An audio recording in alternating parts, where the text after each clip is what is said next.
Julio Pesina nació en Ciudad Victoria en 1973. Ha publicado los libros de cuento Que los muertos vivan en paz y A fe de caballero, los volúmenes misceláneos Textos insumisos y Pastorela, así como la novela Culpable de nada, con la que obtuvo el Premio Binacional de Novela Joven Frontera de Palabras en el 2008. Actualmente presenta Entre el heno y el rocío, publicado por Editorial En Altas. Julio Pesina, estás presentando Entre el heno y el rocío. ¿Por qué nos platicas un poco? Bueno, ya lo hemos dicho, es un libro pues cuyo tema central, cuyo eje que conecta los diferentes textos es la violencia de alguna u otra manera. Pero ¿por qué no nos platicas cómo fue el proceso de escritura? Sí, bueno, es un proyecto que yo preparé a finales de 2010. En ese tiempo yo había ganado un premio de novela y a partir de, como era un premio binacional, se hizo una gira por la frontera de México y la frontera de Estados Unidos. Sí. Y en algunas de las ciudades que visitamos pues fue Ciudad Juárez. Yo tenía en ese tiempo muchos conocidos en Ciudad Juárez, muchos amigos. Y aprovechando esa visita a Ciudad Juárez, había un foro y me llamó mucho la atención escuchar a algunos poetas y periodistas poner el punto sobre las víctimas. Ellos decían que ya era hora de empezar a hablar de las víctimas. Ajá. Me llamó mucho la atención. Era finales no de 2010 sino de 2009. Me llamó mucho la atención porque todavía eso no lo vivíamos aquí en Ciudad Victoria, sino hasta el año siguiente. Y a partir de entonces, de ese finales de 2009 y a principios de 2010, pues nuestras conversaciones con amigos y colegas giraron sobre este asunto. Sí, fue la gran ola de violencia que azotó a Tamaulipas justo ese periodo. Y bueno, aunque ya se hablaba de brotes en varias localidades de Tamaulipas, no nos había tocado en Victoria. Perdón, Julio, ¿y hasta ese momento no había formado parte de tu literatura? No, violencia? Para nada. Incluso a mí me llegaron a preguntar en 2005. En 2005 me preguntaban por qué, en otras partes, ¿no? Me preguntaban por qué, si yo era de Tamaulipas, no hablaba del narcotráfico. Y yo recuerdo bien que les decía que no sabía nada de ese tema. Sí. No sabía nada de ese tema y quizá pues la gente que vivía en Reynosa o en Matamoros tenía más experiencias sobre eso. Así que yo hablaba de lo que sabía, que era sobre el campo, ¿no? En ese tiempo mis historias estaban casi todas situadas en el medio rural o en las comunidades, colonias de la periferia de las ciudades. De hecho, no he dejado de tocar esos temas. Pero no hablaba nada del narcotráfico porque no sabía de eso nada. Pero en 2010 pues resulta que todos supimos aquí, al menos, no nos quedó de otra. Todos aprendimos muchas cosas que no queríamos o nos tocó vivir cosas que no pensábamos vivir jamás. Sí. Entonces pues ya todas las conversaciones giraban sobre eso y vino en ese año, en 2010, vino Cristina Rivera Garza a impartir un curso de creación. Escritora originaria de Matamoros. Sí. Y ella lo que nos pedía era que armáramos una estructura de un libro. Yo hasta entonces no había escrito libros con una estructura previa. No los había planificado, sino que escribía y después veía si tenían algo que los conectara. Sí. Pero entonces... ¿Siempre narrativa, Julio? Siempre narrativa, sí. Bueno, a partir de este proyecto empecé a escribir otras cosas. Y había escrito algunos sketches, pero no, en general lo que yo escribo es narrativa. Empecé a armar el proyecto y entonces como a mí me gusta mucho la pastorela, yo dije voy a hacer una serie de personajes que sean de la pastorela y los voy a trasladar a la vida real, ¿no? Y así es como dije, bueno, voy a hablar sobre pastores, pero no van a ser pastores, ¿verdad? Voy a hablar sobre ángeles, pero no lo van a hacer, sino que va a haber un paralelo ahí. Y ese proyecto a finales del 2010 salió la beca del PECDA, lo metí. y ganó. Y entonces, bueno, ya tuve que escribir lo que había imaginado. Propuesto. Sí. Lo tuve que escribir y bueno, pues entonces empezaron a correr las historias reales y yo traté de irlas trasladando a la ficción. Entonces el libro es una suma de anécdotas, unas que vi, otras que me contaron, otras que leí por ahí en las noticias y otras que son de plano imaginarias. Pero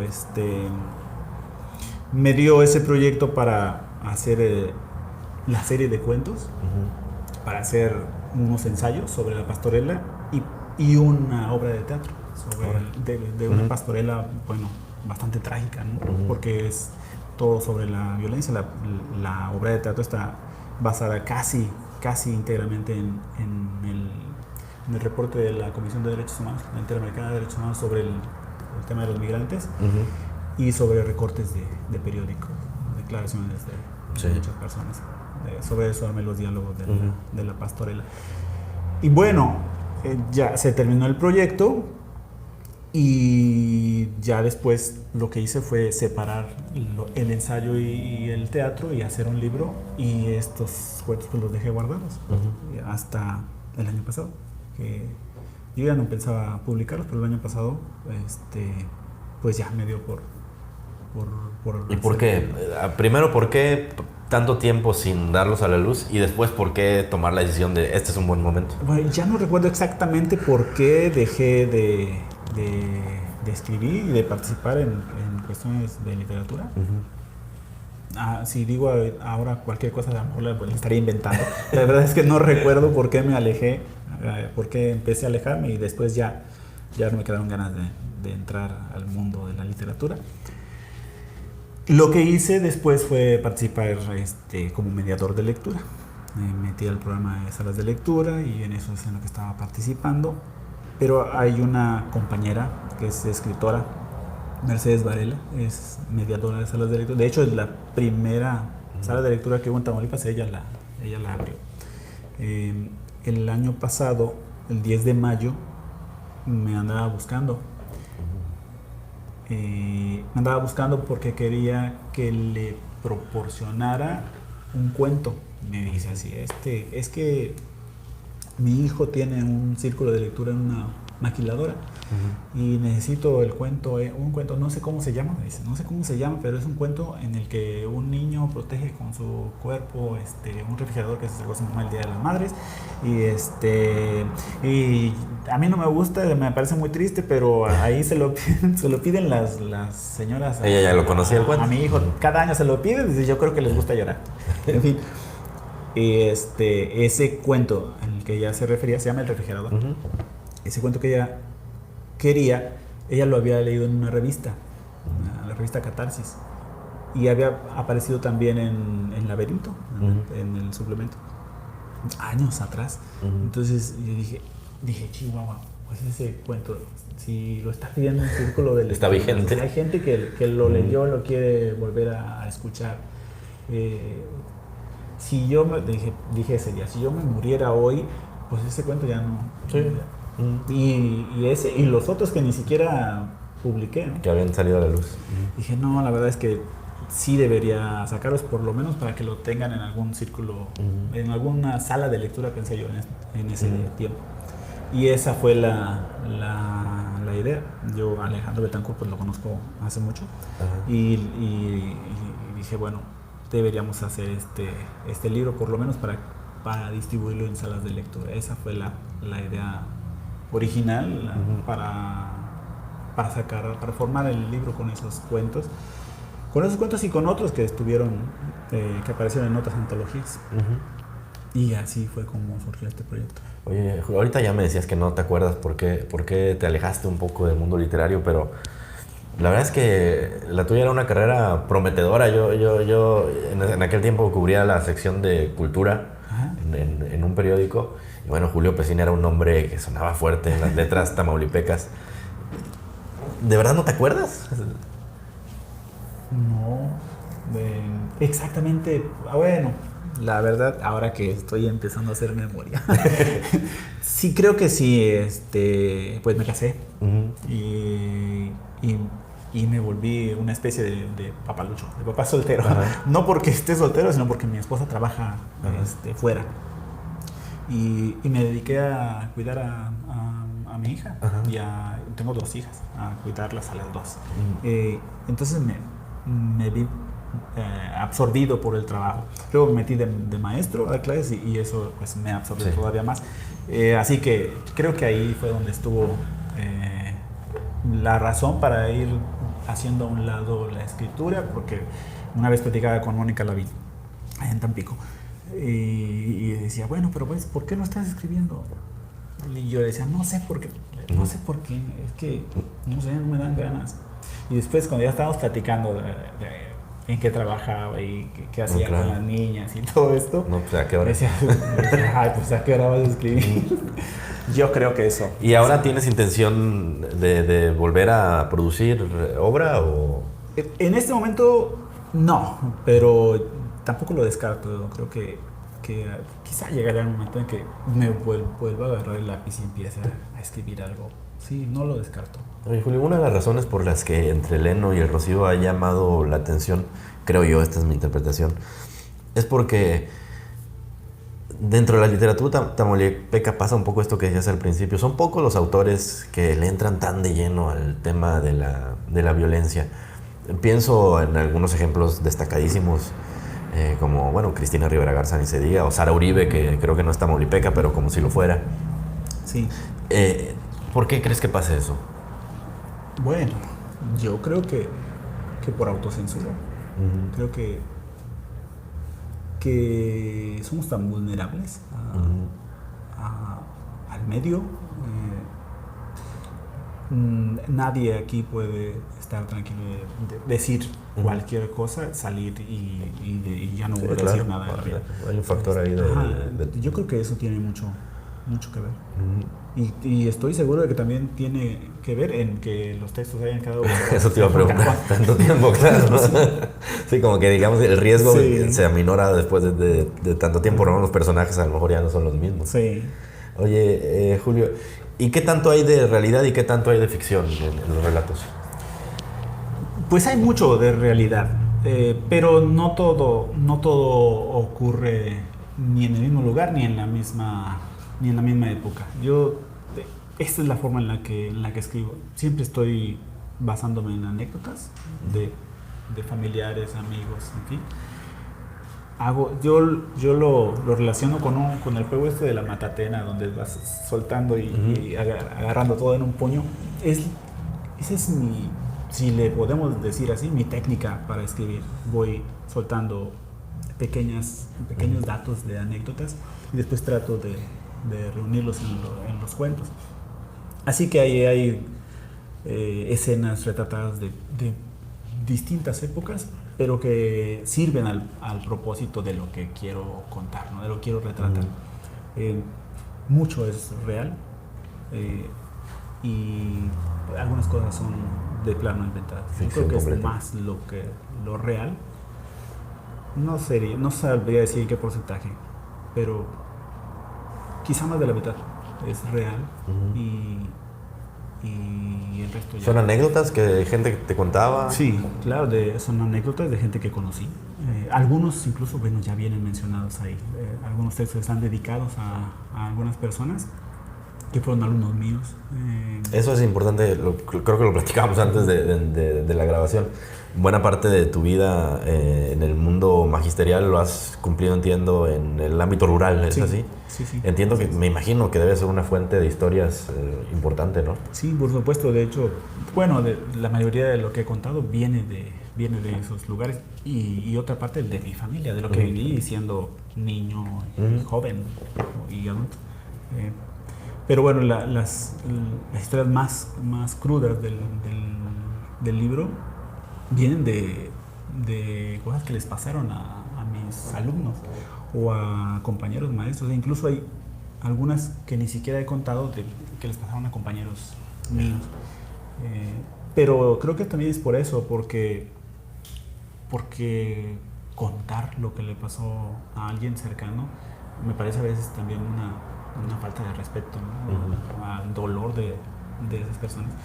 También por eso, durante mucho tiempo esos nombres, los pocos textos que se publicaron en antologías y en periódicos, no venía el nombre a quien estaba dedicado, porque me daba cierto remordimiento, Pues sentimiento de culpa de estar reviviendo ese dolor, ¿no? Porque aunque no se mencione, pues las personas se identifican con la historia, tanto ellos como otras personas a las que les haya sucedido algo semejante, ¿no? Claro. Y es hasta ahora cuando ya con tanta distancia de los hechos, ya me parece que ya en lugar de ser una intromisión ya es un homenaje a ellos, ¿no? A lo que vivieron, a lo que sobrevivieron. Oye, Julio, esta es una interpretación mía, pero en los textos yo encuentro como una cierta resignación de los personajes, como que en general el sentimiento que percibo en los protagonistas, en los personajes, que la mayor parte son víctimas, pues es como que como cierta resignación a que aquí nos tocó vivir y así es nuestra vida. Sí, bueno, yo también. De hecho, trato de decirlo en la presentación, una advertencia, porque cuando empecé a escribirlos yo quería que estos personajes fueran supervivientes y en cierto, por lo menos moralmente, fueran superiores a sus victimarios. Pero a medida que lo escribía, y sobre todo en el momento que lo escribí, fue en 2011, creo que fue un año terrible, junto con 2010. En el momento en que lo escribía, estaban ocurriendo cosas que me decían... O sea, no hay esperanza. No hay esperanza. Y se nota en el libro, porque algunos personajes en los primeros cuentos salen bien librados de su situación. Incluso se nota que son más inteligentes que los matones, ¿no? Salen bien librados, pero a medida que iba escribiendo, lo pasaban cosas como el Casino Royale, que son muy deprimentes por lo trágico, que al final podemos llegar al cuento de afuera se mece la ceiba y bueno, pues sabemos que por mucho que luchemos no hay manera de salir victoriosos, ¿no? En todo caso, llegar a salir, pero muy apenas sobreviviendo, con un montón de heridas a cuestas. ¿Cómo se abordan textos que se dejaron guardados pues una década, Julio? Es decir, imagino que entraste a un proceso de volver a leerlos, revisarlos. Sí. Y algunos reescribirlos. Sí. Pues algunos ya estaban publicados. Recuerdo uno, en la última parte, que es una especie como de catarsis, más bien de descanso, ¿no? Y ya vimos toda esta tragedia, ahora vamos a divertirnos un poco con estas anécdotas que son las de Rigo Leguizamo. Incluso con esos textos que ya se habían publicado en un libro, volví a trabajar porque hubo unas partes que ya no me gusta decirlas como las decía hace 5 años o más, ¿no?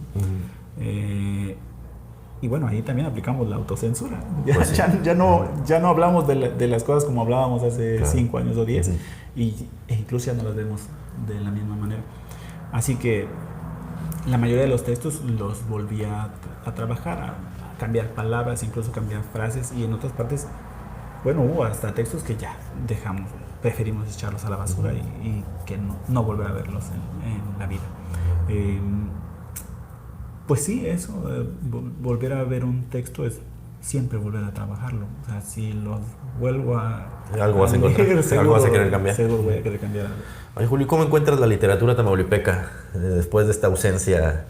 ¿Qué percibes? ¿Qué ha cambiado? ¿Va bien? ¿Qué falta? Yo creo que falta mucho. Si debo ser sincero. Sí, por favor. Creo que está abandonada. Creo que la literatura tamaulipeca está abandonada. Creo que falta mucho por hacer. Desde mi punto de vista se hizo bastante en el periodo de 2011-2016, pero después de esa etapa se ha ido dejando de lado tanto la formación de escritores, que es importantísima, la formación de escritores pues la publicación, los encuentros literarios y otra serie de actividades culturales que nutren a los artistas de todo tipo. Yo creo que no solo la literatura está desatendida, creo que están desatendidas todas las artes, o al menos no están teniendo la atención que se requiere. Hay gente escribiendo, pero hay iniciativas personales, de colectivos, pero hace falta también la atención de las universidades y del gobierno del estado, del Instituto de Cultura, para que esas generaciones que tal vez están ahí, por lo menos se conozcan entre ellos y surja una generación de escritores que todos conozcamos y que los podamos ver en la televisión, en los eventos ahí hablando, leyéndonos, tener sus libros, en fin, creo que debería hacerse mucho más que lo que se está haciendo. Eso por el lado de las políticas culturales. Y por el lado de los artistas, digamos, ¿ves jóvenes con potencial, con ganas de sobresalir? Sí, de hecho, por ejemplo, hace, ¿qué será? Como un mes, en la Secretaría de Educación hay un concurso de escritores de literatura, pintura, fotografía, para maestros o para gente relacionada con el medio educativo. Y en esta ocasión, pues yo creo que también es un reflejo de lo que acabo de decir, en esta ocasión participaron muchas personas que no son solo maestros jubilados o en funciones, sino que son escritores que tienen cierta trayectoria o que están empezando a escribir, en fin, pero que están de veras metidos en la literatura. Participaron ahí, al menos en la disciplina de cuento. Había nivel, había buenas propuestas. Y bueno, yo creo, como no los conozco, porque un concurso es anónima la participación, solo conocemos a los que ganaron, pero creo que hay un buen semillero de personas que están escribiendo y que están escribiendo bien, pero yo creo que necesitan sus foros. Yo siempre he estado convencido de que lo que más nutre al escritor es la conversación con otros escritores, y creo que eso falta bastante aquí en Tamaulipas. Muchas gracias, Julio, por tu tiempo. Al contrario, gracias por la invitación. E invitar a la gente que busque ¿Cómo lo puede conseguir? Está en la página de la editorial En Altas. En las redes sociales de la editorial, ahí se pueden comunicar con el editor, Alejandro Betancourt, y pues con él. Muy bien. Muchas gracias.